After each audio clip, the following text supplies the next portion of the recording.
What's up, my LS Crazy Amigos? It's your boy Terry, speaking from the garage shop once again. Here to offer you some more big bang for the buck product and info. Yeah, I'm gonna do it. That's right. Y'all guys know what this is. This is the second piece of the LSA. Now, y'all seen a couple of videos before. Me remove the snout, and I took off the stock pulley in favor of the ZPE Grip Tech 2.5 smaller pulley, and I pressed it on to the snout. It was a very impressive video. Get it? Pressed it on. I pressed the pulley. You get it. You get it.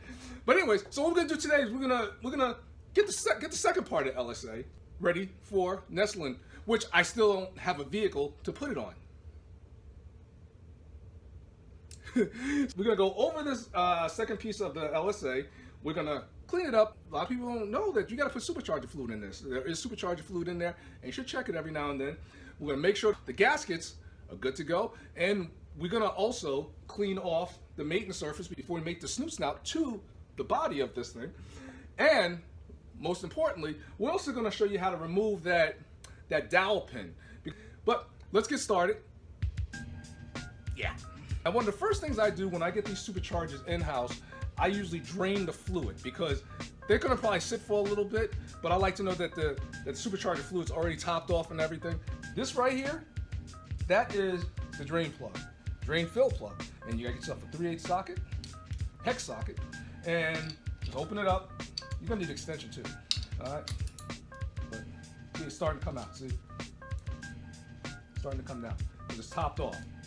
All right, so let's just close that back up real quick. You see how clear it is? It should look like that.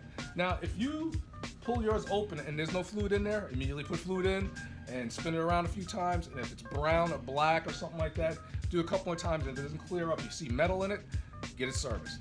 That's checked off.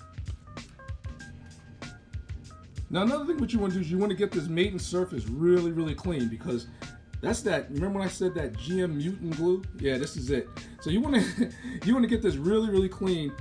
You see how I started, but you want to remove all this. And I got towels in here because the last thing you want is something like this. Yeah, there it is right there. Piece of rubber. You see that? Going in there. So what I usually do is I clean all this first off, try to get it off as best as possible. And then I shake it upside down to get the loose stuff out and then pull the paper out. So what I do is take a razor blade and I remove most of the glue with the razor blade, but then I'm going to hit it with a roll-lock wheel. Now this roll-lock wheel is not going to take any of the metal surface off. It's going to get it very clean, and it's also going to give it a nice little sheen where it's beautiful for maintenance surfaces with. And then of course I'm going to hit it with some type of cleaner or something like that. And before you put it on in this, you're ready to mate the snoots now.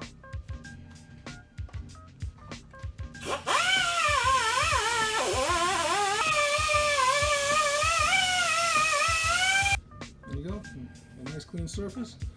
Hit it with a little brake clean or some prep oil, and then you're ready to apply glue and torque the snoot down. Make sure the lobes spin freely, backwards, forwards. And make sure there's no play between, so looks good. Check. Which brings us to the dowel pin. Depending on which part of the world you're standing in, the alignment pin. That was for if you have your LSA and you have the heads that came off of LSA, there's a provisioning on LSA heads for that dowel pin to seat in, which is to align the LSA to the heads. But most of us who are installing these LSAs are not installing them with the heads. We're installing them on cathedral port heads. We're installing them on LS3 heads. We're installing them on just about every type of head. So we really don't need that dowel pin, alignment pin. So here's how I usually crack them off. So I'll take this LSA and lay it flat, just like this.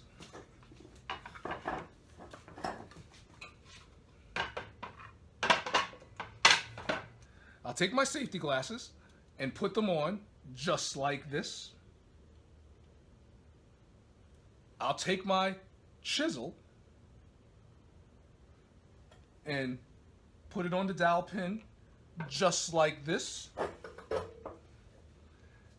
I'll take a hammer and hit it just like this.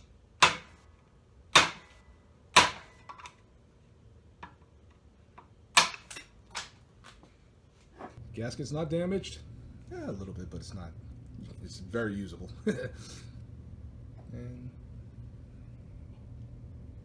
that dowel pin has been removed. And the dowel pin will break just like this.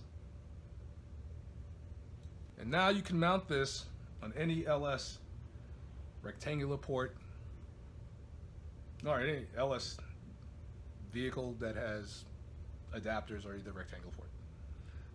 So there you have it. That's all there's to setting up your LSA to get ready to install in a car. I still don't know which car I'm going to install it on. It's time for me to head off and do some more stuff, because I tell you, 2019, Coverman 66, we're going to be doing a lot of stuff here up in this garage shop, all right? So you want to stay tuned for that. And if you like what you see, hit the subscribe button. Tell a phone, tell a friend, let everyone know about Coverman 66. You can catch me on just about all social media platforms. Keep those comments coming. Keep those questions coming. I try to get to as many as I can. If I don't, trust me, I will get to them, all right? But, looking at the clock on the wall, or should I say ceiling? It's right there. It's time for me to head on off. And as always, thank you. Be easy. And I'll catch you guys real soon. Take care.